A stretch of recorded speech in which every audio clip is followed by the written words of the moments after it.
నమస్తే, welcome back to my channel Hema designs. ఈరోజు నేను ఒక డ్యామేజ్డ్ శారీతో ఒక లాంగ్ ఫ్రాక్ ఎలా స్టిచ్ చేయాలి అనేది చూపిస్తున్నాను. ఇక్కడ మీరు చూస్తున్నట్లయితే ఇక్కడ ఈ డ్యామేజ్ అనేది కనిపిస్తుంది కదా. అసలు ఎగ్జాక్ట్గా ఈ డ్యామేజ్ ఎక్కడ వచ్చింది అనేది ఓపెన్ చేసి చూపిస్తున్నాను చూడండి. ఇదిగోండి ఇక్కడ కనిపిస్తుంది కదా, అది 2 మీటర్స్ లోపు వచ్చిందనమాట. అంటే కట్టు చెంగు దగ్గర నుంచి 2 మీటర్స్ లోపు ఉంది. ఇప్పుడు ఇక్కడ చూసినట్లయితే ఇది నేను పై బాడీకి యూస్ చేస్తాను. ఇది పైటి చెంగు అనమాట. అలాగే ఇక్కడ ఈ బోర్డర్ ఉంది కదా, ఈ బోర్డర్ని నేను కట్ చేసేసుకుంటాను. అలాగే ఇటువైపు కూడా సేమ్ బోర్డర్ వచ్చింది, దాన్ని కింద గ్యార్కి వేయొచ్చులే అని చెప్పేసి కట్ చేసుకుందాం అనుకుంటున్నాను. అసలు ఇక్కడ చీర పొడవు అంటే ఈ చీర పన్నా ఎంత వస్తుందంటే ఎగ్జాక్ట్గా మీటర్ మీద ఒక 10 సెంటీమీటర్స్ ఎక్కువ వస్తుంది. 110 సెంటీమీటర్స్ వస్తుంది. ఇదిగోండి ఇలా 110 సెంటీమీటర్స్ వచ్చింది. అలానే ఇక్కడ బోర్డర్ విడ్త్ చూసినట్లయితే 1.5 ఇంచెస్ వచ్చింది. అదే సెంటీమీటర్స్లో అయితే 4 సెంటీమీటర్స్ వచ్చింది. ఇది డ్యామేజ్ శారీ కాబట్టి నేను ప్రతిదీ కూడా డీటెయిల్డ్గా ప్రతిదీ మెజర్మెంట్తో చెప్పాలనుకుంటున్నాను. అందుకే ఈ మెజర్మెంట్స్ అన్నీ కూడా మీకు చూపిస్తున్నాను. అలానే ఇక్కడ మీకు చూపిస్తున్నట్లు ఇలా 2 బోర్డర్స్ కూడా కట్ చేసి పక్కన పెట్టుకోవాలి. మీకు ఆల్రెడీ చూపించాను కదా కట్టు చెంగు దగ్గర నుంచి 2 మీటర్స్లో డ్యామేజ్ వచ్చిందని. సో ఇప్పుడు ఆ 2 మీటర్స్ క్లాత్ని నేను చున్నీకి యూస్ చేయబోతున్నాను. సో ఇప్పుడు నేను ఇక్కడ కట్టు చెంగు దగ్గర నుంచి 1 మీటర్కి మెజర్ చూసుకుంటున్నాను. ఆ 1 మీటర్ దగ్గర ఫోల్డ్ చేసినట్లయితే 2 మీటర్స్ అవుతుంది కదా. సో ఆ 2 మీటర్స్ దగ్గర నేను కట్ చేసుకుంటున్నాను.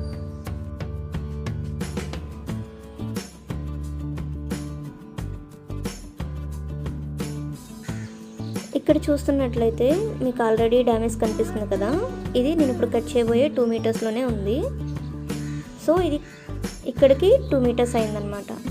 సో ఇక్కడికి నేను ఫోల్డ్ చేసుకుని ఆ 2 మీటర్స్ దగ్గర కట్ చేసుకుంటున్నాను.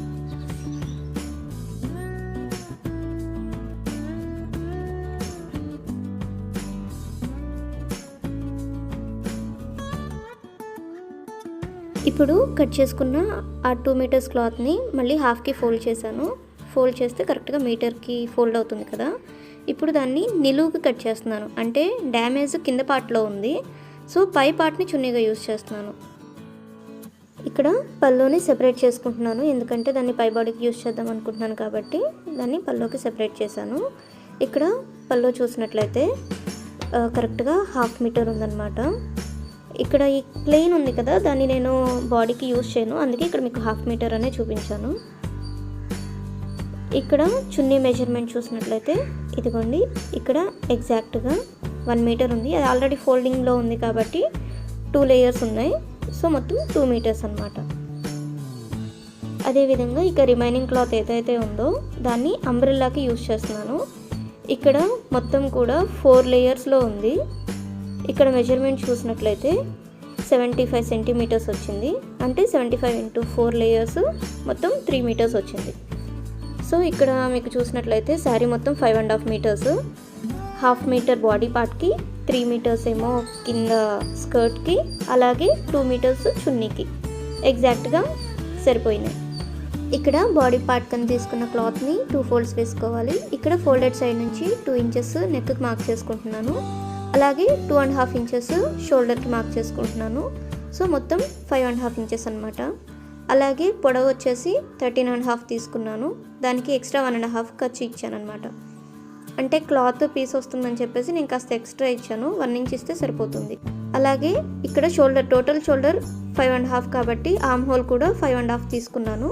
ఇక్కడ చెస్ట్ లూజు టోటల్ 32. ఇక్కడ 4 లేయర్స్ మీద ఉంది కాబట్టి బై 4 చేస్తే 8 వచ్చింది. సో 8కి మార్క్ చేసుకున్నాను.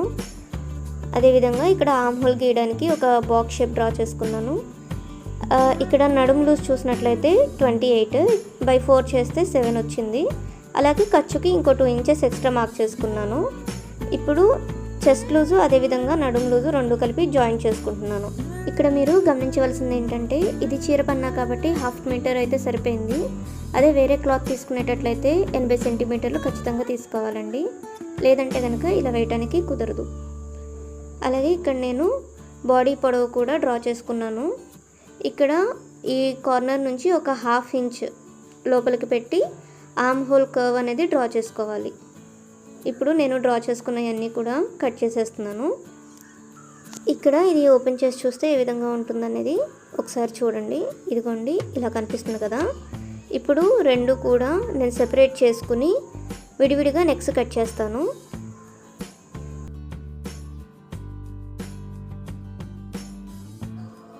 ఇక్కడ నెక్ లెంత్ నేను 7.5 తీసుకుంటున్నాను బ్యాక్ నెక్కి. ఇక్కడ నెక్ విడ్త్ కాస్త బ్రాడ్ ఉంటే బాగుంటుంది కదా అని 2.5 ఇంచెస్కి మార్క్ చేసుకుని ఇక్కడ ఒక బాక్స్ డ్రా చేసుకుంటున్నాను. ఈ బాక్స్లో మీరు కావాల్సిన షేప్ డ్రా చేసుకోవచ్చు. నేనైతే రౌండ్ గీసేసాను.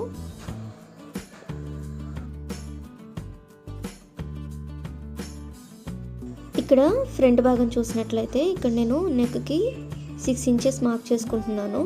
దీనికి బ్రాడ్ అయితే ఏం పెట్టట్లేదు. పైన 2 ఇంచెస్ విడ్త్, అలాగే కింద కూడా 2 ఇంచెస్ విడ్త్, అందులో కూడా నేను రౌండ్ షేప్ డ్రా చేసుకున్నాను. ఇప్పుడు షేప్ డ్రా చేయడానికి నేను ఇక్కడ ఫ్రంట్ ఏదైతే ఫోల్డెడ్ సైడ్ ఉంటుందో ఆ ఫోల్డెడ్ సైడ్ నుంచి 3.5 ఇంచెస్ మార్క్ చేసుకున్నాను.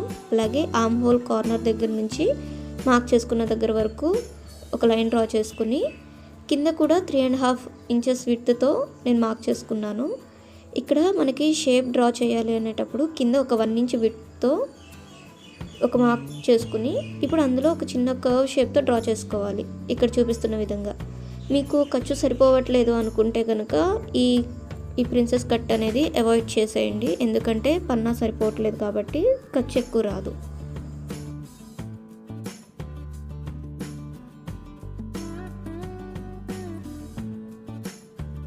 అలానే ఇక్కడ చూపిస్తున్న విధంగా కట్ చేసి పక్కన పెట్టుకోండి.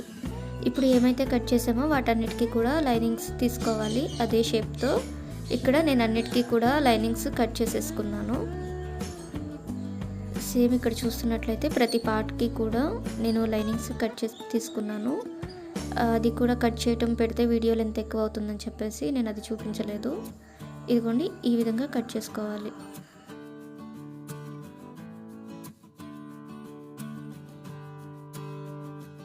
ఇప్పుడు కింద స్కర్ట్ కని తీసుకున్న క్లాత్ని హాఫ్కి ఫోల్డ్ చేసి, ఈ 3 మీటర్స్ క్లాత్ కదా, హాఫ్కి ఫోల్డ్ చేసి ఇలా క్రాస్ ఫోల్డ్ వేసుకోవాలి. ఇక్కడ క్లాత్ 4 లేయర్స్ మీద ఉంది కాబట్టి ఇక్కడ నడుం లూజ్ని డివైడెడ్ బై 4 చేస్తే 7 వచ్చింది.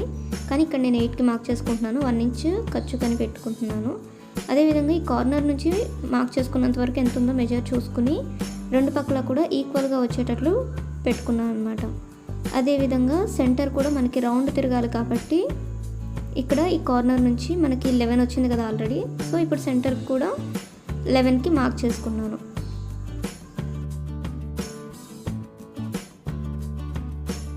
ఇప్పుడు మనం డ్రా చేసుకున్న లైన్ దగ్గర నుంచి మనకి కింద స్కర్ట్ లెంత్ ఎంత అయితే కావాలో ఖర్చుతో కలిపి అంతకి మార్క్ చేసుకోవాలి. నేను ఇక్కడ ఖర్చుతో కలిపి 35 ఇంచెస్కి మార్క్ చేసుకుంటున్నాను. ఇప్పుడు మార్క్ చేసుకున్న మొత్తాన్ని కూడా కట్ చేసేసుకోవాలి. ఇక్కడ పైన చూసినట్లయితే 2 లేయర్స్కి కాస్త క్లాత్ తక్కువైంది కదా. ఇప్పుడు మనకి అక్కడ ఏదైతే రిమైనింగ్ క్లాత్ మిగిలిందో ఆ క్లాత్ని ఇక్కడ పెట్టుకుని మళ్ళీ అదే మెజర్మెంట్కి డ్రా చేసుకుని కట్ చేసుకోవాలి. ఇదే విధంగా లైనింగ్ కూడా కట్ చేసుకోవాలి. కాకపోతే ఏంటంటే లైనింగ్ దీనికన్నా ఒక 1 ఇంచ్ తక్కువ కట్ చేసుకోండి. ఎందుకంటే లైనింగ్ మెయిన్ ఫ్యాబ్రిక్ కన్నా కాస్త పైకి ఉండాలి కాబట్టి. ఇక్కడ లైనింగ్ వచ్చేసరికి 3.5 మీటర్స్ పడుతుంది. ఇక్కడ ఈ క్లాత్ ఒకటి ఎక్కువ ఒకటి తక్కువ ఉన్నాయి కదా, జాయింట్ చేసుకునేటప్పుడు మళ్ళీ ఎక్కువ తక్కువ వస్తాయని చెప్పేసి ఇది ఎక్స్ట్రా ఉన్నది కూడా కట్ చేసుకుంటున్నాను. ఇప్పుడు దాని మీద ఇది పెడితే కరెక్ట్గా సరిపోతుంది. ఇప్పుడు రిమైనింగ్ ఫ్యాబ్రిక్ని ఇలా హాఫ్కి ఫోల్డ్ చేసుకుని ఆ ఫోల్డెడ్ సైడ్ చెయ్యి పొడవు ఎంతైతే కావాలో అంతకు మెజర్ చేసుకోవాలి. నాకైతే 4 సరిపోతుంది. ఖర్చు కలిపి 5 పెట్టాను. అదేవిధంగా ఇప్పుడు చూస్తున్నది లూజ్ అన్నమాట. యాక్చువల్గా అయితే 10, ఇది ఫోల్డింగ్లో ఉంది కాబట్టి 5కి మెజర్ చేసుకుంటున్నాను. అదేవిధంగా 2 ఇంచెస్ ఖర్చుకు పెట్టుకుని ఇలా స్లైట్ ఎస్ షేప్ డ్రా చేసుకోవాలి.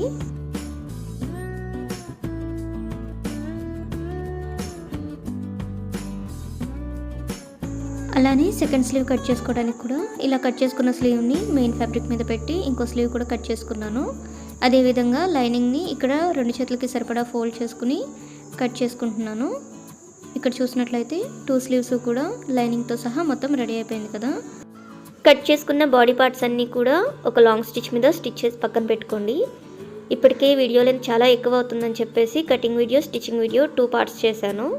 మీకు ఈ వీడియో కనుక నచ్చినట్లయితే వెంటనే ఈ వీడియోని లైక్ చేసి షేర్ చేసి మరిన్ని వీడియోస్ కోసం నా ఛానల్ని సబ్స్క్రైబ్ చేసుకోండి. అలానే మీకు ఈ వీడియోలో ఏమైనా డౌట్ ఉంటే కామెంట్ సెక్షన్లో షేర్ చేసుకోండి. Thanks for watching.